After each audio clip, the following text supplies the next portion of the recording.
So when it comes to figuring out your rent and whether or not it's going to increase at some point on you, that's all something that you and your agent should negotiate into the price. So a standard is to negotiate maybe a 2% increase a year. And that way you can really protect yourself, especially in a neighborhood like Point Breeze, where the rent could skyrocket year to year, and at the end of your first years, they can be bumping it up $100, $200. If you can kind of negotiate a $10 to $20 increase for the next year, and kind of have that all set in stone, then no one's going to be playing the guessing game when it comes time to renew. So that's one way to kind of protect yourself from the increase, is to put it in with your agent as part of the negotiation in the beginning. So if you're not great at payments and you forget things, I recommend kind of setting up a system to remember, maybe reminders on your phone, something of that sense, because most leases will have a 5-day grace period, and every lease is different. You can always ask your agent about the lease when you go to sign, and they'll help you out. But usually you have 5 days, and sometimes it ranges between $50 to $100 for a late fee. Same with bounce checks. So just make sure your financials are in order when it comes to the end of the month, or just be upfront with your landlord and try to figure things out. And that's kind of the best way you could go about that. So it's pretty standard in Philadelphia to have 3 months of rent due up front. One is going to be your first month of rent, one is going to be your last month of rent, and the last one's going to be your security deposit. It's possible for a security deposit to be anywhere from 1 to 2 months, but typically they're not going to ask you for more than 3 months total. So if the security deposit is 2 months rent, they're not going to ask you for the last month. And that's the market. That's how it almost always is, 99% of the time. So when you're trying to figure out if you're going to be able to qualify for an apartment, a lot of times everyone's range of what they think is good credit is different, but the landlords can be pretty strict. I would say if you're at all worried about it, just have someone co-sign or have someone guarantee for you. And that's not saying they have to pay for it. That's just saying that they sign in the application, and you can kind of piggyback off of their credit / income to get into a place that you want. And if you don't have anyone that can help you with this, I would recommend maybe looking to buy. It's a common myth that you need a great credit score to buy, but honestly, the credit score that you're going to need is about 100 points, roughly, less to buy and get into a house that you can own and get more financial benefits from than it would be to rent. And with being able to put only 3% down on a house in some parts of Philadelphia, you might be able to get in for close to, if not the same as that three months up front of rent. So definitely something to consider. Utilities that are typically included in a Philadelphia lease it's pretty common to get water included. Most houses, the water bill attaches right to the house and to the owner, and it's not like the electric or the gas where you can put different utilities in your name. The water's going to be in the owner's name no matter what. So a lot of times they'll just cover that for you. There are times where they won't, and what happens is they'll get the bill, and then they'll send you a bill for that bill so that you can kind of recompensate them for it. So typically you're going to be paying almost all of your own utilities, which can range. Newer homes will be a little lighter on the utilities, and older homes aren't as efficient, so you might have to pay a little more, but a lot of it comes down to the person. So if you take really long showers, or you keep the air or heat on a lot, it's really all going to fall on you, and I wouldn't really factor that into your search, because market is pretty standard with what's included and what's not, and you don't want to really pick a place because you might save $5 on utilities this month, as you're going to be losing out on something else. So one big thing about pets is to just be upfront with your agent, because they can find you places that will take pets. I recently helped a group of clients to get a place for a pit bull, and that's not always easy, but be upfront with them so they can be upfront with the landlord and really only show you places that are going to allow your pets and not waste your time kind of figuring that out in the meantime. But typically there's going to either be a small increase in rent, maybe $25, or a deposit or a fee when you go to apply. For the washer dryer, typically your agent will be able to tell you if there's going to be a washer or dryer on site, and a lot of homes are kind of transitioning into having that. But if there's not, there's laundromats all over Philadelphia, and you can kind of figure that out from there. All right. So you want to rent somewhere, but you can't seem to find anything that's less than 12 months, and you don't know how long you're going to be in the area. Maybe you just started a job, maybe you know you're going to be moving soon. One thing you can look for is making sure that there's either the option to sublet your apartment to someone else that's qualified for when you have to go, or a release clause, which lets you out of the lease without paying a fee. That's going to be pretty rare, but subletting is definitely something most reasonable landlords will let you do. You just have to be upfront with them and tell them, hey, I might be leaving at this point. Say, okay, if I sublet, and I might help you find someone qualified when the time comes, because I don't want you to be left hanging. So just be upfront with everyone, and you should be able to find somewhere you can sublet. So you're trying to find somewhere that when you call, things will get fixed. Maintenance and repairs, typically, if you kind of cause the problem, it's going to be billed back to you. For example, if you're flushing things down the toilet that shouldn't be flushed down. But if like little things happen, like maybe the roof needs to be cleaned or the snow needs to be removed, a lot of times your lease will specify, and typically that kind of stuff is more on the landlord.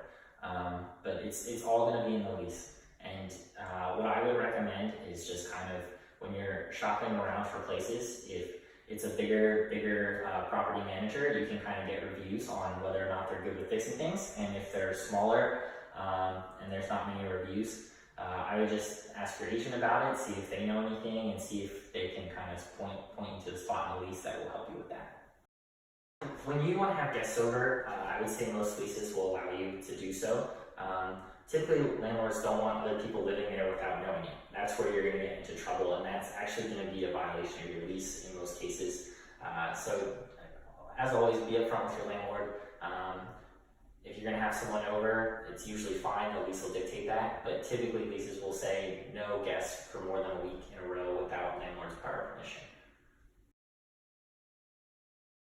So that's something to watch out for, is just making sure you're looking in the right time frame. And with that, if you know you're moving in 2 weeks, you can kind of judge the place by when you look at it as to whether or not it'll be done in 2 weeks. I just helped a client with a place that looks like it was uninhabitable when we walked through the first time, but the space was nice and the location was good, and we talked about it with the landlord, and he fixed everything up. We got new granite countertops, tile bathrooms, everything was picture perfect by the end, and it's just staying on top of everything and making sure that we're all on the same page, that if, hey, this might take a week longer, we can talk about that and prorate the rent, or hey, we're done a week early, do you want to move in now? It's just open communication is best for that.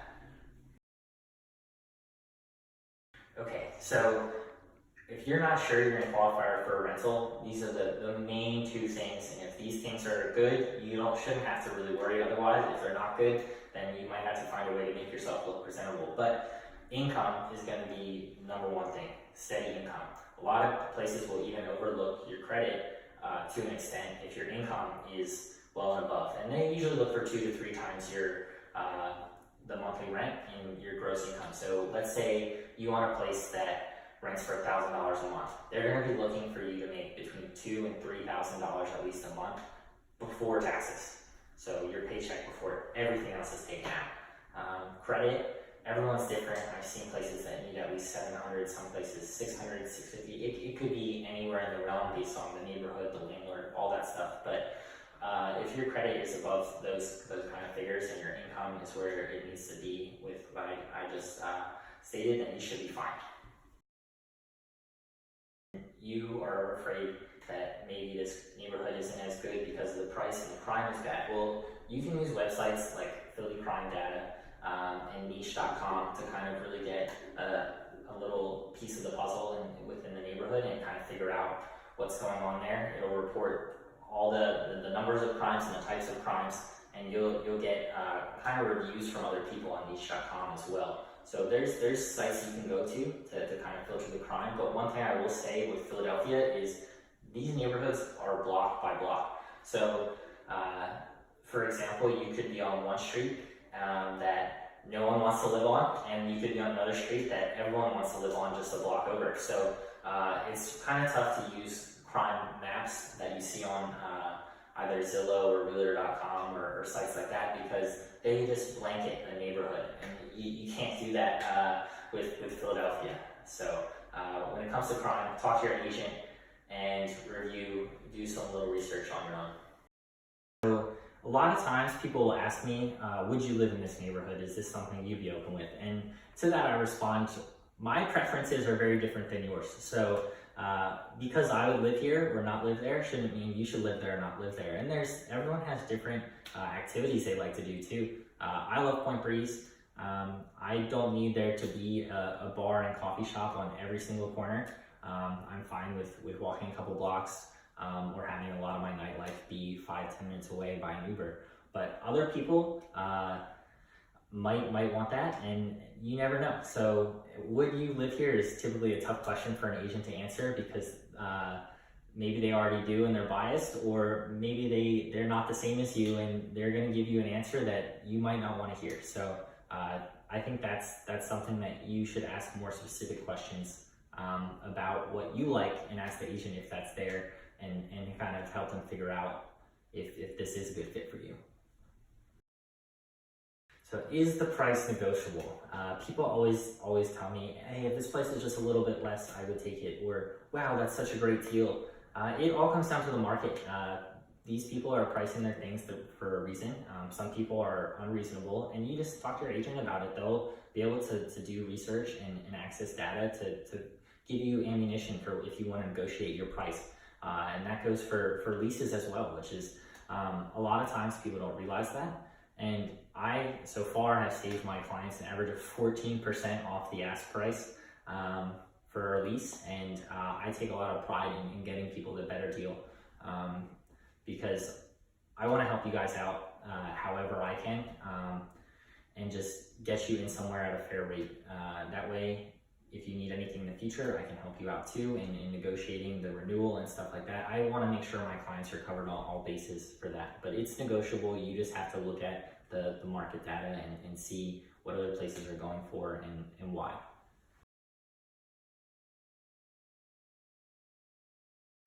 So a lot of times people ask me, can I paint the walls? Do you think the landlord will be okay with that? And I know everyone has different paint preferences and different colors. Typically what's going to happen is you can try to ask if you can paint it. They're going to want to see the color you want to paint to. They're going to want to see that you've painted things before. And otherwise, as long as you have kind of those credentials and the landlord approves of your color, then they'll let you paint the walls. And every landlord's different, so maybe that's not the case, but they'll let you paint the wall, and it'll almost be like to them a free paint job. So just be upfront with your landlord and kind of work it out. And I've had clients get walls approved to be painted before. So